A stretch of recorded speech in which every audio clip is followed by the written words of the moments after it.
사랑하는 성도 여러분, 그리고 진리의 말씀을 사모하시는 모든 분들께 주님의 이름으로 문안드립니다. 오늘 우리는 삶의 가장 근본적인 문제 중 하나인 풍요와 결핍에 대해 성경이 무엇을 말하고 있는지 깊이 탐구하고자 합니다. 오늘 말씀을 듣기 시작하시기 전에 만약 이 메시지가 여러분의 마음에 울림을 준다면 이 은혜의 복음을 다른 이들과 함께 나누어 주시길 부탁드립니다. 여러분의 좋아요와 구독은 이 말씀이 더 많은 영혼에게 닿을 수 있도록 돕는 귀한 섬김이 될 것입니다. 이 작은 행동을 통해 주님의 축복이 여러분의 삶에 가득하기를 기도합니다. 우리는 하나님의 풍성하심이라는 주제를 함께 공부하고 있습니다. 이 주제를 제대로 이해하기 위해 우리는 먼저 몇 가지 핵심 단어들을 긍정적인 것과 부정적인 것으로 나누어 생각해 볼 필요가 있습니다. 긍정적인 단어들은 부유함, 재물, 번영, 풍성함과 같은 것들입니다. 반대로 부정적인 단어들은 가난, 빈곤, 결핍, 궁핍, 그리고 실패입니다. 여기서 우리가 명확히 해야 할 중요한 점이 있습니다.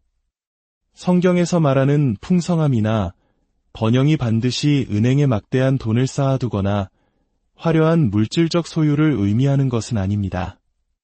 성경적 풍요의 핵심 사상은 이것입니다. 나 자신을 위해 충분히 가지고 더 나아가 다른 사람들에게 나누어 줄 수 있을 만큼의 여유를 갖는 것. 이것이 바로 하나님께서 우리에게 약속하신 삶의 수준입니다. 받는 것보다 주는 것이 더 복되다고 주님께서 말씀하셨기 때문입니다. 만약 우리가 받기에만 급급한 삶을 산다면 우리는 더 작은 축복에 머물게 될 것입니다. 하지만 하나님께서는 우리가 더 큰 축복, 즉 주는 자의 축복을 누리기를 원하십니다. 그래서 하나님께서는 우리 자신의 필요를 채울 뿐만 아니라 그 이상으로 넘치도록 공급하셔서 우리가 베푸는 기쁨을 알게 하십니다. 어떤 기독교 공동체에서는 풍성함이라는 개념 자체를 불편하게 여기기도 합니다. 마치 가난과 청빈을 미덕으로 여기는 오랜 전통 속에서 물질적 풍요를 이야기하는 것이 신앙에 어긋나는 것처럼 느껴지기 때문입니다. 하지만 이것은 성경의 가르침을 온전히 이해하지 못한 것입니다. 그렇다면 이 풍성함은 어디에서 오는 것일까요? 바로 하나님의 약속 안에 있습니다. 이것이 우리가 붙들어야 할 첫 번째 원리입니다. 하나님의 공급은 그분의 약속을 통해 우리에게 주어집니다. 우리가 하나님의 약속을 믿고 구하지 않는다면 그분의 공급하심을 기대할 수 없습니다. 두 번째로, 이 약속들은 바로 우리의 유업입니다. 구약시대 이스라엘 백성에게 약속의 땅 가나안이 그들의 유업이었다면 신약시대를 살아가는 우리에게는 하나님의 수많은 약속들이 바로 영적인 가나안 땅, 즉 우리의 유업입니다. 셋째, 하나님의 약속은 그분의 뜻을 나타냅니다. 우리가 하나님의 뜻을 알 때 우리는 흔들리지 않는 확신을 가지고 기도할 수 있습니다. 넷째, 이 모든 약속은 이제 그리스도 예수를 통해 우리에게 주어졌습니다. 우리의 상황에 맞고 우리의 필요를 채우는 모든 약속은 바로 지금 우리를 위한 것입니다. 마지막 다섯 번째 원리는 하나님의 약속의 성취는 우리의 환경에 달려있는 것이 아니라 우리가 하나님의 조건을 충족시키느냐에 달려있다는 것입니다. 이를 가장 극적으로 보여주는 예가 바로 이스라엘 백성의 40년 광야 생활입니다. 그들은 아무런 자연 자원이 없는 척박한 광야에서 약 300만 명에 이르는 거대한 무리가 40년 동안 굶주리지 않았습니다. 하나님께서 하늘에서 만나를 내리시고 반석에서 물을 내시어 그들을 먹이셨기 때문입니다. 환경이 아니라 하나님의 약속과 능력에 의존할 때 기적은 일어납니다. 성경은 우리가 이 약속을 받기 위한 몇 가지 조건을 제시합니다. 시편 34편 9절과 10절은 이렇게 말합니다. 너희 성도들아 여호와를 경외하라. 그를 경외하는 자에게는 부족함이 없도다. 젊은 사자는 궁핍하여 줄일지라도 여호와를 찾는 자는 모든 좋은 것에 부족함이 없으리로다. 또한 시편 84편 11절은 말씀합니다. 여호와 하나님은 해여 방패이시라. 여호와께서 은혜와 영화를 주시며 정직하게 행하는 자에게 좋은 것을 아끼지 아니하실 것임이니이다. 이 말씀들을 종합해보면 세 가지 조건이 나옵니다. 첫째, 주님을 경외하는 것. 둘째, 주님을 찾는 것. 셋째, 정직하게 행하는 것. 우리가 이 조건들을 충족시킬 때 하나님께서는 우리에게 좋은 것을 아끼지 않으시겠다고 약속하십니다. 그렇다면 재물, 부, 번영은 본질적으로 선한 것일까요? 성경은 그렇다고 분명히 답합니다. 요한계시록 5장 12절을 보면 부는 능력과 지혜와 힘과 존귀와 영광과 찬송과 함께 어린 양 예수 그리스도께 마땅히 속한 것으로 나옵니다. 역대상 29장 12절에서 다윗은 부와 귀가 주께로 말미암고 라고 고백합니다. 재물과 명예의 궁극적인 근원은 하나님이십니다. 신명기 8장 18절에서 모세는 이스라엘 백성에게 내 하나님 여호와를 기억하라. 그가 내게 재물 얻을 능력을 주셨음이라고 상기시킵니다. 이 모든 것을 가장 명확하게 보여주는 장이 바로 신명기 28장입니다. 이 장은 순종에 따르는 축복과 불순종에 따르는 저주를 길게 나열하고 있습니다. 우리 각자는 축복과 저주의 차이를 명확히 알아야 합니다. 왜냐하면 많은 그리스도인들이 축복을 누려야 할 자리에서 저주를 견디며 살아가고 있기 때문입니다. 놀랍게도 신명기 28장에서 번영과 풍성함은 축복의 목록에 들어 있습니다. 반대로 가난은 저주의 목록에 포함되어 있습니다. 신명기 28장 47절과 48절은 불순종으로 인해 임하는 저주를 이렇게 묘사합니다. 내가 모든 것이 풍족하여도 기쁨과 즐거운 마음으로 내 하나님 여호와를 섬기지 아니함으로 말미암아 내가 줄이고 목마르고 헐벗고 모든 것이 부족한 중에서 여호와께서 보내사 너를 치게 하실 적군을 섬기게 될 것이니 이 말씀을 주목해 보십시오. 하나님께서 우리에게 원하시는 것은 모든 것이 풍족할 때 기쁨으로 그분을 섬기는 것입니다. 하지만 불순종의 결과는 무엇입니까? 굶주림, 목마름, 헐벗음, 그리고 모든 것의 결핍.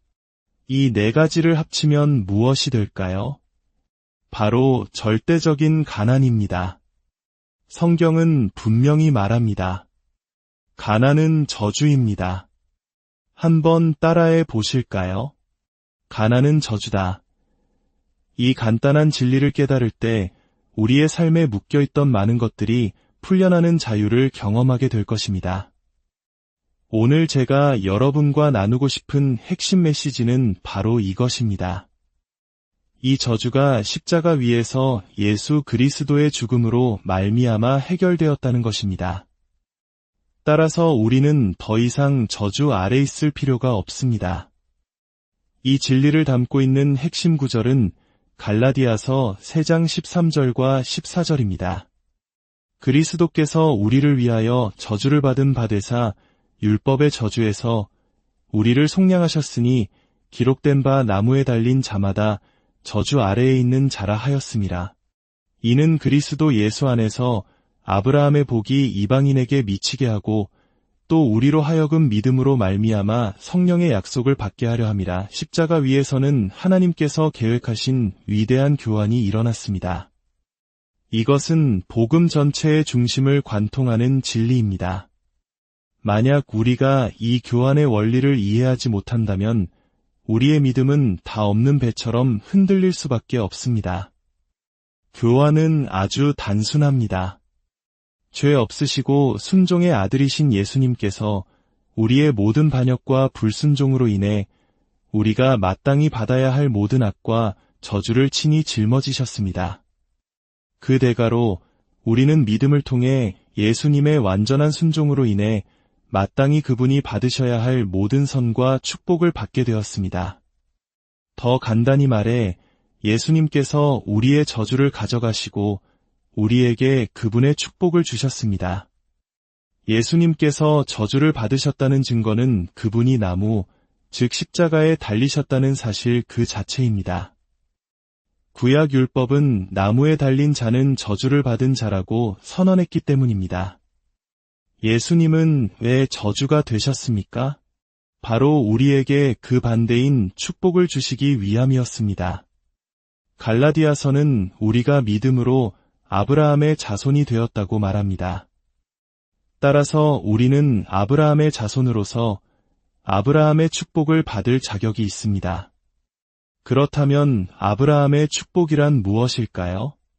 창세기 24장 1절은 명확하게 알려줍니다.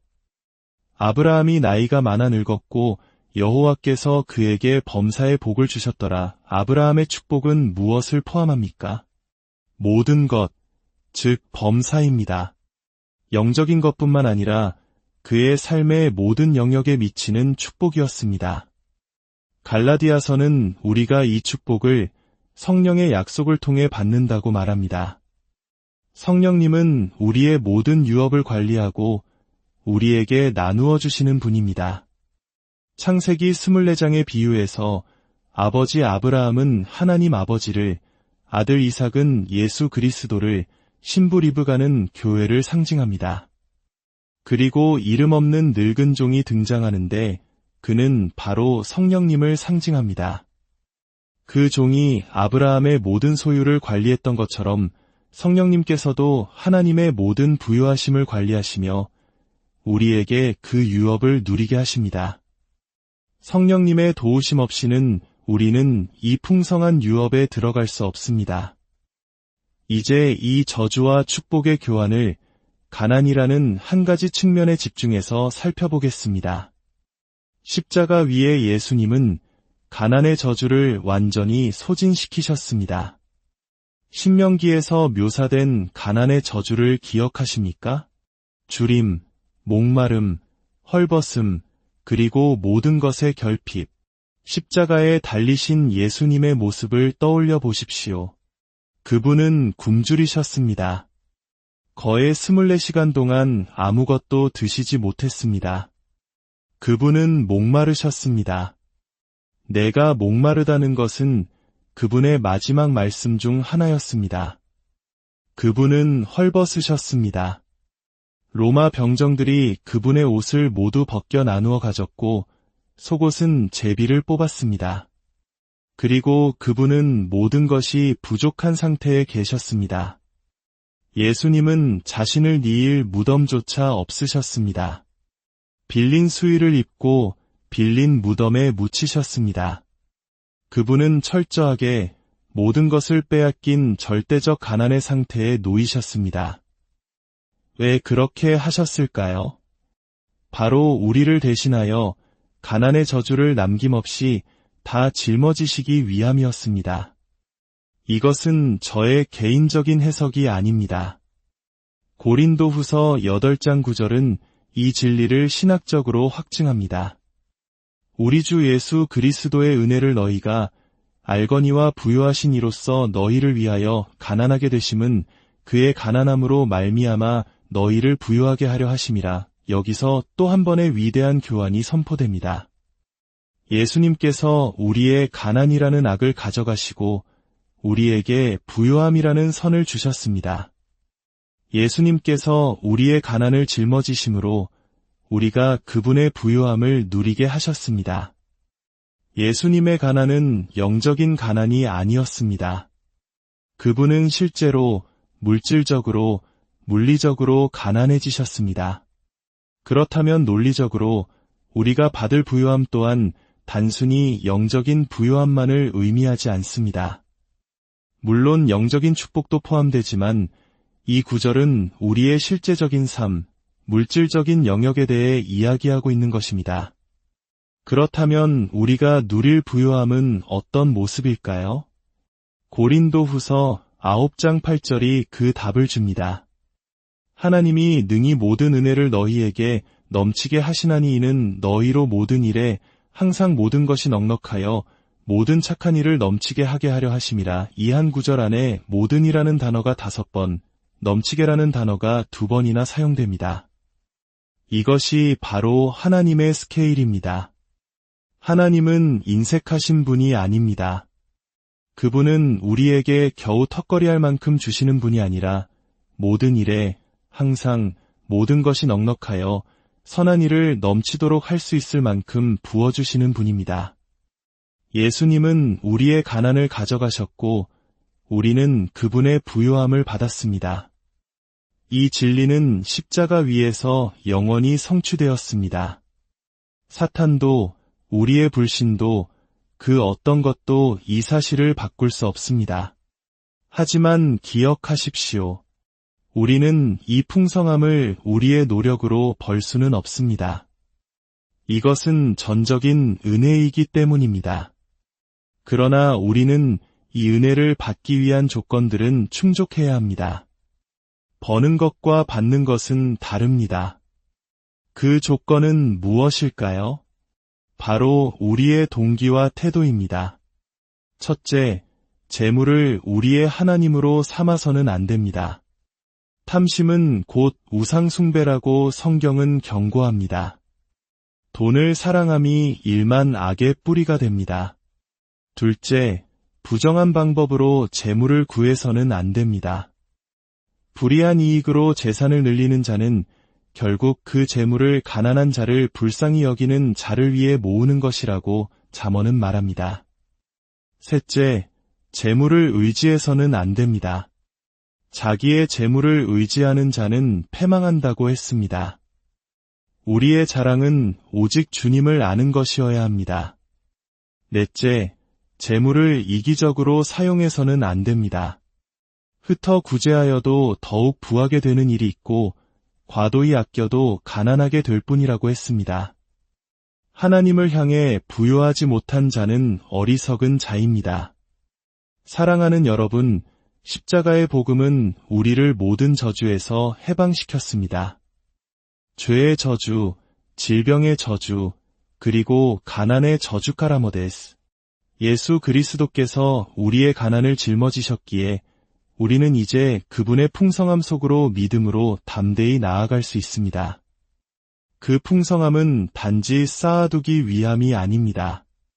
우리 자신과 가족의 필요를 채우고 더 나아가 하나님의 나라를 위해 그리고 이웃을 위해 넘치도록 흘려보내기 위함입니다. 이것이 바로 하나님께서 우리에게 약속하신 아브라함의 복입니다. 이 시간 함께 기도하겠습니다. 하나님 아버지, 십자가 위에서 예수 그리스도를 통해 이루신 위대한 교환의 진리를 깨닫게 하시니 감사합니다. 주님께서 우리의 가난을 짊어지시고 우리에게 주님의 부요함을 주셨음을 믿음으로 선포합니다. 이제 우리 삶을 묶고 있던 모든 결핍의 영과 가난의 저주는 떠나갔음을 선언합니다. 우리에게 모든 일에 항상 모든 것이 넉넉하여 모든 착한 일을 넘치게 하는 하나님의 은혜를 부어주옵소서.